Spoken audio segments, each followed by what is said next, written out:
second woman from the left is the one I'm interested in, the one who has the white on her cap. She became a follower of Father Divine out on the west coast of the state of Washington. Very early in her life, she was brought up to be an Orthodox Jew. She went to college, and then she became a follower of Father Divine out there without ever having seen Father Divine. But once she became a follower, she wanted to come east and be close to Father Divine. And so she came east, and she lived in the building that we just saw, the Hope Farm in West Saugerties. By way of occupation, she became a civil servant who served the federal government for many, many years, and eventually moved to Philadelphia, where she could be closer to Father Divine in his later years, and died there. Now we're in High Falls. Many of you would recognize this picture, no doubt. The main building in the center with the cupola on top is at the main corner of High Falls. The road that goes off to the right is Mohawk Avenue that goes up to the entrance to Mohawk Hotel. The road that goes to the left goes to Rosendale, Street 213, otherwise called the Main Street of High Falls. This main building was used by the Father Divine movement as a department store downstairs and residence upstairs. On the right, there's a separate building that shows in this picture, a separate house, a residence. It was used by the Divine followers as a residence. And then to the left of this building in the center is a building which shows well in this picture, which was used as a dress factory by the Divine movement. And then right across the street from the main building, which you can't see in this picture, it would be at the left, if you could see it, was a hotel that was operated by the Father Divine movement. That hotel was operated especially by the woman at the right, who was called in the movement Faithful Mary. You see in this headline, she's called Faithless Mary. That's because she eventually rebelled against Father Divine. But let me tell you a little bit about her first. She grew up in the South, came to Newark, New Jersey, and was a prostitute on the streets of Newark. When she was down and out, really destitute, she got related to the Father Divine movement, and she was reformed by the Father Divine movement. They got a hold of her, reformed her, and she was a highly competent and effective leader within the Divine movement. At one time, she was operating 2 factories, one in Newark, New Jersey, and one in Harlem. And then she also got the responsibility of operating this hotel up in High Falls. But then she turned against Divine. She wrote a book saying all kinds of awful things about Divine. And then when she tried to create a separate movement of her own in competition with Father Divine and failed to succeed, she finally crept back into the Divine movement, saying all she wrote about Divine in that book were lies, and she didn't really mean it, and she wanted to become part of the movement again. Well, Divine allowed her to make this public confession in public speaking, and then he insisted that if she wanted to come back with the movement, she couldn't resume her famous position as an important leader within the movement. She had to become a menial, and she did. Become at that time a menial within the movement. We're still in High Falls. This is, some of you will recognize the post office building in High Falls. You see the flag on the left-hand side.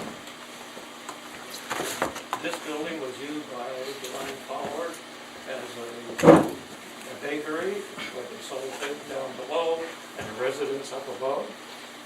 There are many other buildings of which I don't have pictures to show you that were occupied in the town of High Falls. The town of High Falls was so dominated by Father Divine's movement in the 1930s and early 1940s that it dominated the economy of High Falls. That was true in High Falls more than it was true of any other place in Ulster County. This is on Lucas Avenue, just on the edge of High Falls, the Divine residence. And just to the left of this building was a garage opposite, operated by the Divine followers. Stone Ridge was another place around which there are a good many Divine communities. There was, for instance, a Stone Ridge farm. If you take 213 north and west out of Stone Ridge, 3 or 4 miles, say, and then turn off to the right, going downhill, you would come to this farm. The thing that interests me about this picture is the way people are dressed. Here they are going to view pigs on a farm, and they're all very well dressed, with people with hats and ties, to see the pigs. Mm-hmm.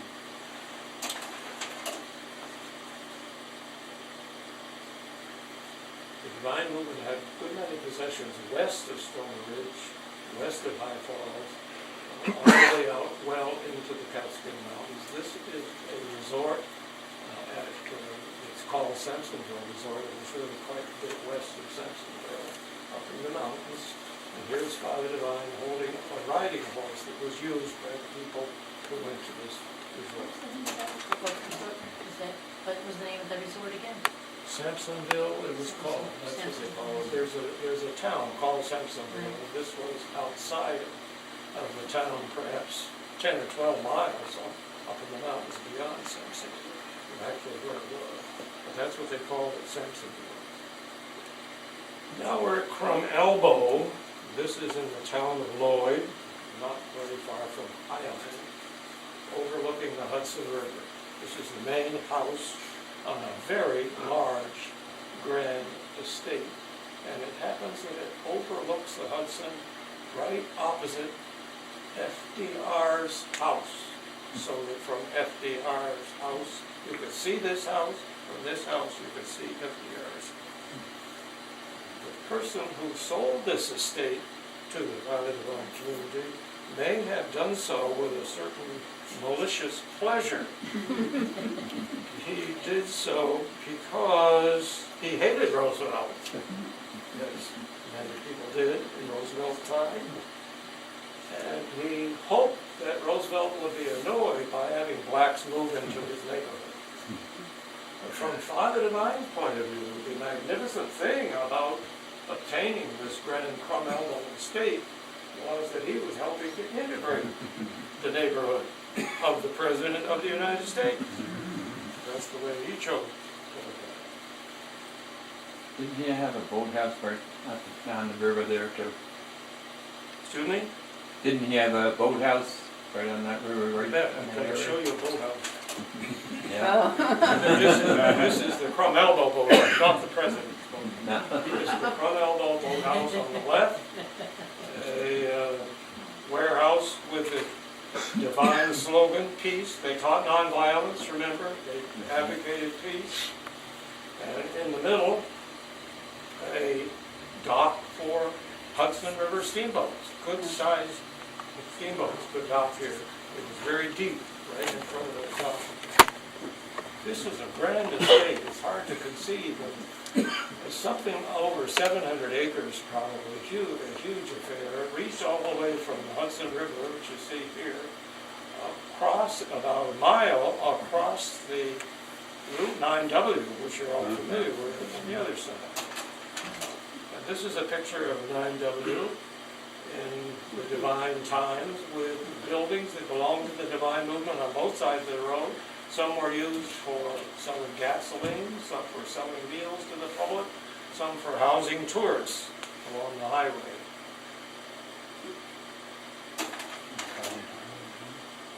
And I'm sure many of you recognize this building as the Vanderbilt Mansion in Hyde Park. You know that F.D. Roosevelt's house was slightly south of the main village of Hyde Park. And the Vanderbilt Mansion, which is now a federal park, is slightly north of Hyde Park. They're not very far apart from each other. When this mansion and its grand estate overlooking the Hudson River. Hudson River is just over the hill down on the other side. When this became available